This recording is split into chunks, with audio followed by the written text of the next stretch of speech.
دوستو آج کی اس ویڈیو میں ہم بات کریں گے سلطنت عثمانیہ کے 34ویں اور آخری طاقتور حکمران یعنی سلطان عبدالحمید کے بارے میں۔ آپ لوگوں میں سے بہت سارے لوگوں کے دماغ میں یہ سوال ضرور پیدا ہوا ہوگا کہ آخر میں نے سلطان عبدالحمید کو سلطنت عثمانیہ کا آخری سلطان کیوں کہا؟ تو دوستو میں آپ کو بتاتا چلوں کہ سلطان عبدالحمید بھلے ہی سلطنت عثمانیہ کے آخری سلطان نہیں تھے، بلکہ ان کے بعد 2 سلطان اور بھی ہوئے تھے، لیکن وہ دونوں سلطان صرف نام کے سلطان تھے، یعنی سلطنت کی اصلی پاور ان سے چھین لی گئی تھی اور ان کی جگہ سلطنت کی یہ پاور ایسے لوگوں کے پاس پہنچ چکی تھی جو خود سلطنت عثمانیہ کو ختم کرنے کی سازش کر رہے تھے۔ دوستو جس وقت سلطان عبدالحمید سیکنڈ نے سلطنت عثمانیہ کی کمان سنبھالی، اس وقت سلطنت عثمانیہ بدیشی قرضوں میں بری طرح سے ڈوبی ہوئی تھی۔ اتنا ہی نہیں، قرضوں میں ڈوبے ہونے کی وجہ سے سلطنت عثمانیہ کی طاقت بھی دن بدن کم ہوتی جا رہی تھی،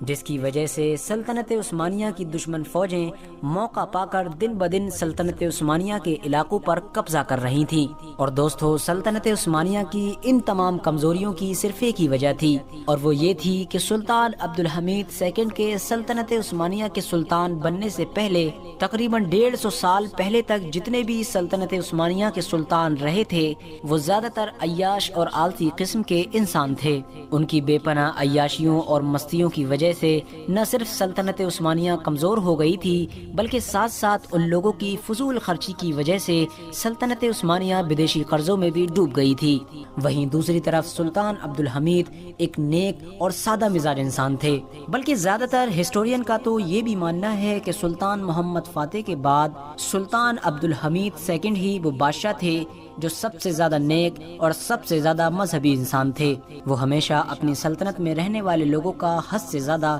خیال رکھا کرتے تھے۔ شراب یا اس جیسی جتنی بھی بری چیزیں ہیں ان سے حد سے زیادہ دوری بنا کر رکھا کرتے تھے۔ دوستو شاید یہ ایک کڑوا سچ بھی ہے کہ ارطغرل غازی سے لے کر سلطان محمد فاتح تک سلطنت عثمانیہ کے تقریباً سارے حکمران نیک اور مذہبی انسان تھے، لیکن پھر سلطان محمد فاتح کے بعد اس سلطنت عثمانیہ کو اکا دکا ہی ایسے سلطان نصیب ہو پائے تھے جو نیک اور سادہ مزاج تھے۔ دوستو 1876 میں سلطان عبدالحمید ثانی سلطنت عثمانیہ کے تخت پر بیٹھے۔ جس وقت آپ سلطنت عثمانیہ کے سلطان بنے، اس دور کے سلطنت عثمانیہ کے وزیر یعنی مدحت پاشا نے عبدالحمید ثانی کے سامنے سلطان بننے کے لیے کئی شرطیں رکھی تھیں، جن میں سے ایک سب سے بڑی شرط یہ تھی کہ سلطنت عثمانیہ کے سارے سسٹم کو ڈیموکریسی میں بدل دیا جائے گا، یعنی سلطنت میں باقاعدہ ایک پارلیمنٹ بنائی جائے گی کہ جس پارلیمنٹ میں بیٹھ کر سلطنت کے سارے لوگ مل کر سلطنت کے لیے فیصلہ کیا کریں گے۔ یعنی دوستو یہ بات کلیئر تھی کہ یہ قانون لاگو ہو جانے کے بعد سلطنت کی ساری پاور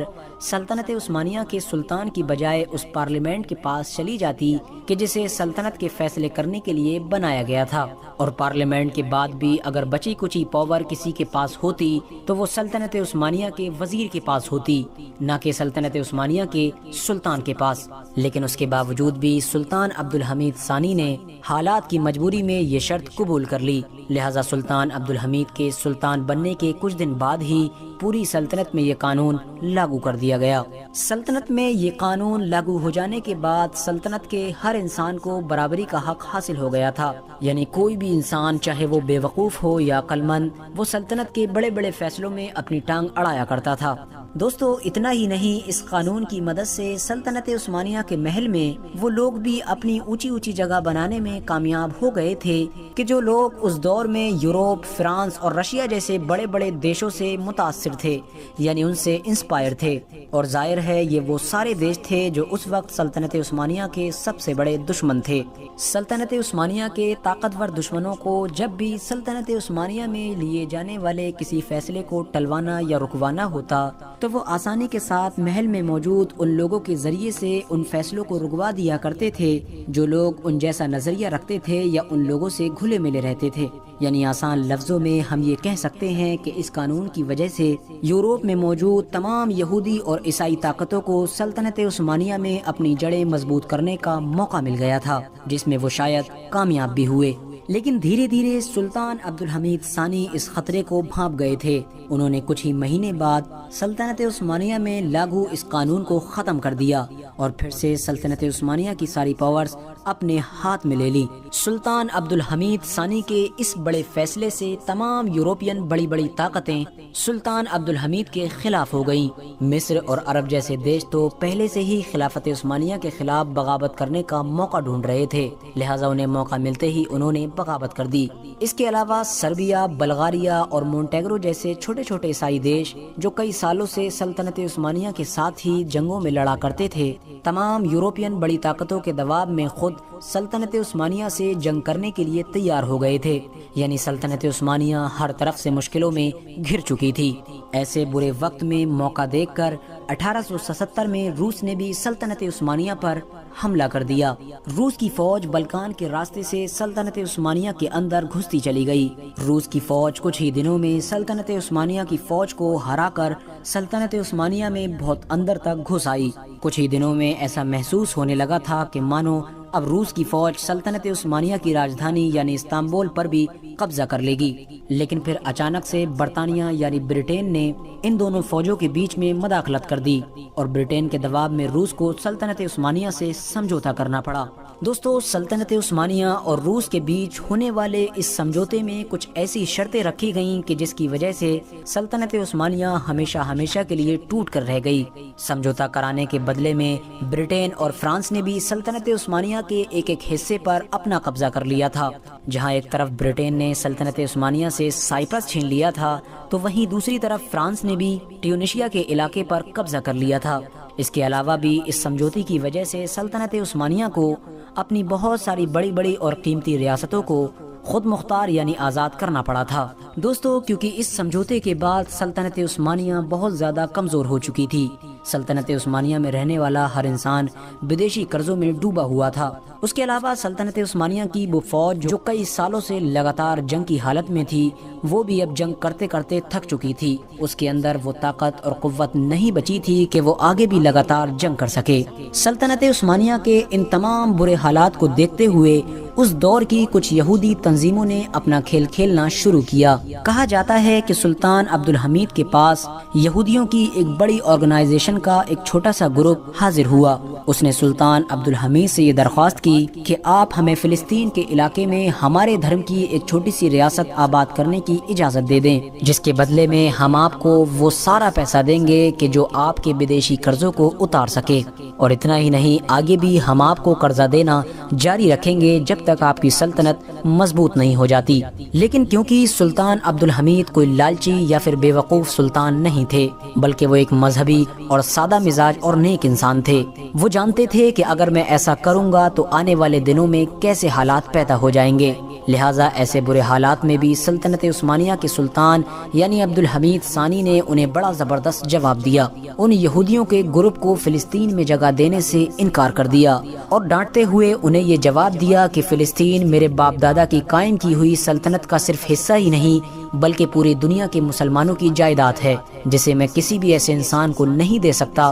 جو اسے برباد کر دے۔ سلطان عبدالحمید کے اس جواب سے پورے یورپ میں کھلبلی مچ گئی اور تمام یہودی طاقتوں نے یہ ٹھان لیا کہ وہ کسی بھی طرح سلطنت عثمانیہ کو ختم کر کے رہیں گے، لہٰذا ان لوگوں نے سلطنت عثمانیہ کی جڑوں کو کمزور کرنا شروع کر دیا۔ سب سے پہلے ان لوگوں نے ینگ ترک کے نام سے ایک آرگنائزیشن کی بنیاد رکھی، یعنی ایک تنظیم بنائی، اور اس تنظیم میں زیادہ تر ان ترکی نوجوانوں کو شامل کیا گیا کہ جو پیدائشی طور پر تو ترکی کے ہی تھے، لیکن وہ فرانس اور سوئٹزرلینڈ جیسے دیشوں میں رہا کرتے تھے، اور ان کی سوچ اور ان کے نظریے بھی سلطنت عثمانیہ کے خلاف تھے، یعنی ان کا یہ ماننا تھا کہ سلطنت عثمانیہ کو ختم کر دیا جائے۔ دوستو، دھیرے دھیرے یہ تنظیم مضبوط ہوتی چلی گئی اور آخرکار ایک وقت ایسا آیا کہ 1908 میں اس تنظیم نے سلطان عبدالحمید کے خلاف بغاوت کر دی اور انہیں مجبور کیا کہ وہ دوبارہ سے سلطنت میں وہی ڈیموکریسی کا سسٹم شروع کریں جسے پہلے شروع کیا گیا تھا۔ لہٰذا بغاوت کی وجہ سے سلطان عبدالحمید ثانی نے